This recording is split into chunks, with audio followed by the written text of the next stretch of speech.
So ayun, dito mga bossing, no, may tuturo ko sa inyo dito na isang idea para magkaroon din kayo ng kaalaman sa buhay.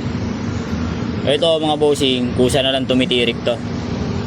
Ito, sige Marpe, pandarin mo. Susi, nakasusi na yan, pandarin mo. So ayan, kumaandar naman siya kapag may battery. Pero tiyan mo bibiriting ko. Bunutin mo yung fuse. Boom, patay na.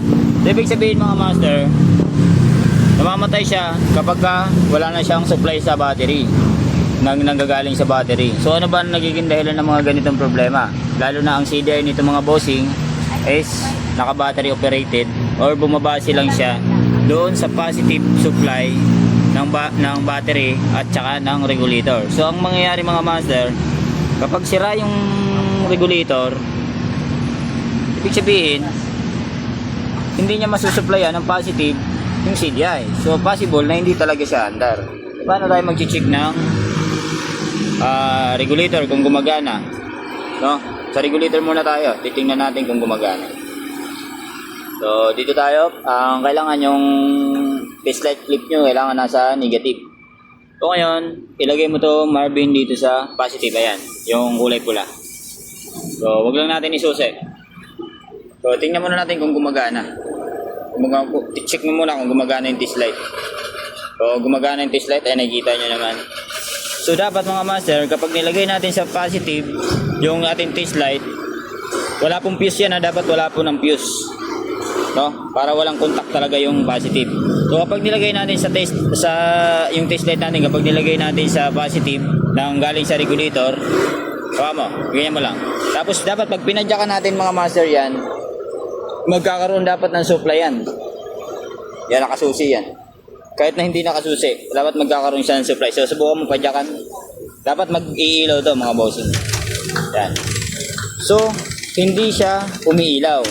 So sa madaling salita mga bossing, hindi siya nagsusupply ng positive doon sa kanyang CDI o sa kanyang accessories wire.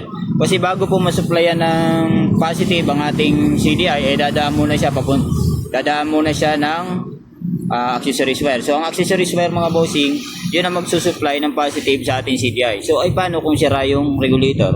Walang lumalabas na kuryente galing regulator. So sa madaling salita, hindi niya nasusupplyan ang CDI ng positive kasi walang charging. Ang ibig sabihin, kapag walang charging mga master, yung naka-battery operated, tapos wala ka pang battery, titirik talaga yan. So ngayon Marvin, gawin mo, kumuha ka doon ng regulator na pang sniper 135. Ayan mga bossing, no, nagpalit tayo ng regulator. So regulator pala na pinalit natin ay pang Yamaha Sporty or Mio Sporty. Ayan. O ngayon susubukan natin. Ben, hawakan mo dito Ben. Ayan, lagyan mo positive. Nasa positive. Tapos hindi nakasusi yan mga bossing. Tumayo ka, tamad mo naman. Magsipa ka na nakano ka pa. Ibig sabihin, nagsusupply ng positive. So, possible, under na rin to kahit na wala siyang fuse. Ayan. Or walang battery. So, start. Try mo. Di ba? Under siya kahit na walang fuse. Ibig sabihin, pagka deactivate mo yung fuse mga bossing, hindi ibig sabihin na porkit nakakabit ang battery tapos tinanggalan yung fuse ay ibig sabihin gumagana pa yung battery sa accessories wire niya. Mali po yun. Kasi ang trabaho na lang ng battery dyan, negative ng starter at saka positive ng starter. Diba?